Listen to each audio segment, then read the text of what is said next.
You see, let me say something. If you are getting the drinking water, there are some machines and there are some pipes which are helping to you. Do you know that? If you want to get our drinking water, or if you want to receive the drinking water, before that there are some certain changes which are going to occur. Do you know that? Let me say few points. If you are going to bath, if you are taking shower, there are some pipes, there are some machines which are connected to it.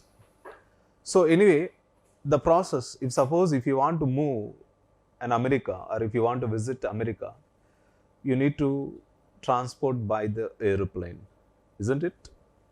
Or if you want to visit Goa, you can go by bus or you can go by train, etc. Right? By the way, transportation, it is one of the important process. If you want to move from one place to another place, it plays an important role. It's one of the greatest thing. Do you know that even human body is a one of the biggest what we can call the medium that has many important systems. One of the important system is the transport system, where the blood transports from one particular place to another particular place. Blood is able to push to various cells, to various parts with the help of heart. Do you know that? Same kind of transportation also seen in other living organisms, which includes unicellular organisms and multicellular organisms. If you take the plants, even the plant shows a transportation. If you take an amoeba, a paramecium, which shows transportation. So all these living organisms, they have a well-developed transport system. Do you know that? How this transportation occurs? Transportive organs are required for transportation process. Let us see various transportation organs or transportive organs, or the organs which helps in the transportation of substances. So I have some important parts which we can call them as transportive organs. If we take a human heart, in humans, it is playing a key role in the transportation of various substances. Do you know that? Heart is a pulsatile organ, which is a conical shaped structure, or the pear shaped muscular organ situated in the lower thoracic region, or below the left lung at the mediastinum, at the cardiac notch it is located. So the circulation system is made of blood, blood vessels, heart, etc. Arteries carries blood away from the heart, veins carry the blood, or veins receives the blood towards the heart. Circulatory system carries the various materials from one particular place to another particular place. If you see, the heart is able to contract and relax, right? The heart makes lup, dup, lup, dup, this kind of sounds are created, exerted by the heart. Do you know that? How these sounds are exerted? There are some special tissues on the heart which are namely nodal tissues. These nodal tissues which plays an important role in the process of transportation.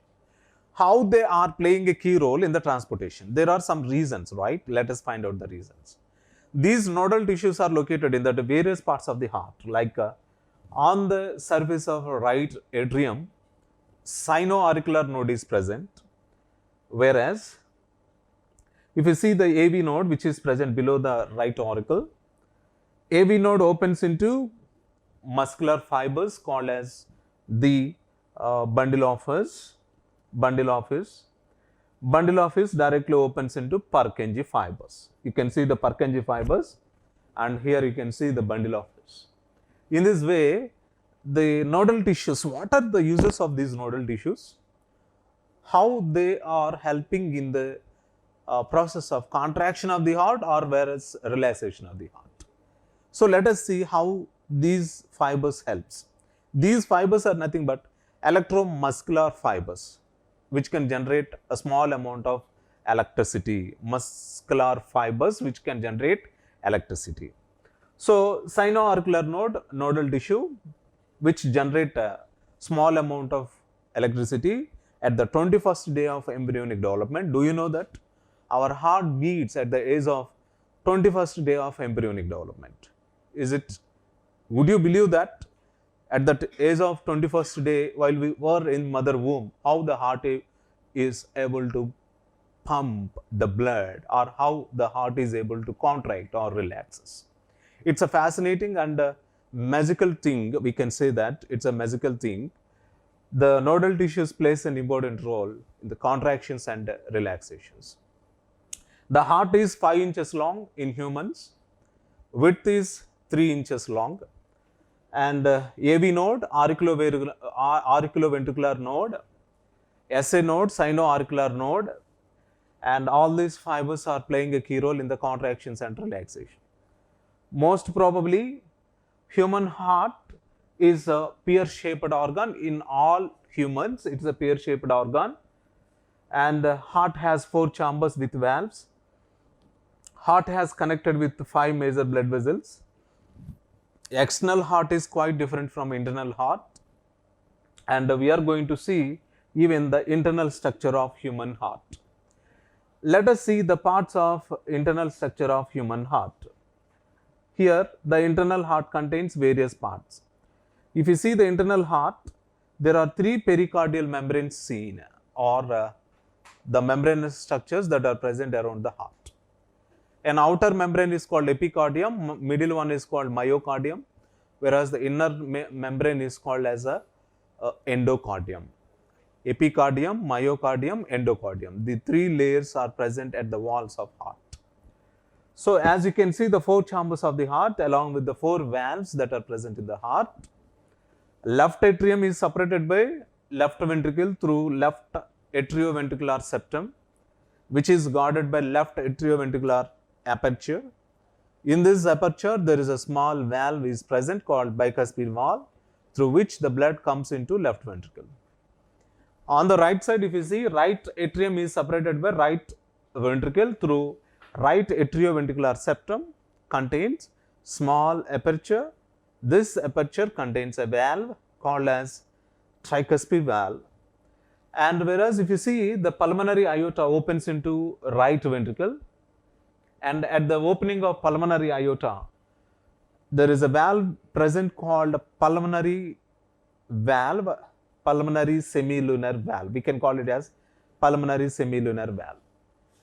Aorta opens into left ventricle. Where it was opening into left ventricle, there is a valve present called aortic semilunar valve. So, because of these valves, the blood is able to move in a respective directions with the help of their contractions and relaxation. And already in the previous classes, we have seen the functions of valves. What are the functions of valves? Valves helps in the process of movement of blood in one direction. They are helping to move the blood in one direction. They prevent backward flow of blood or backward flow of the circulation of the blood. Clear, students? I hope so. Everybody enjoyed the session, internal structure of heart.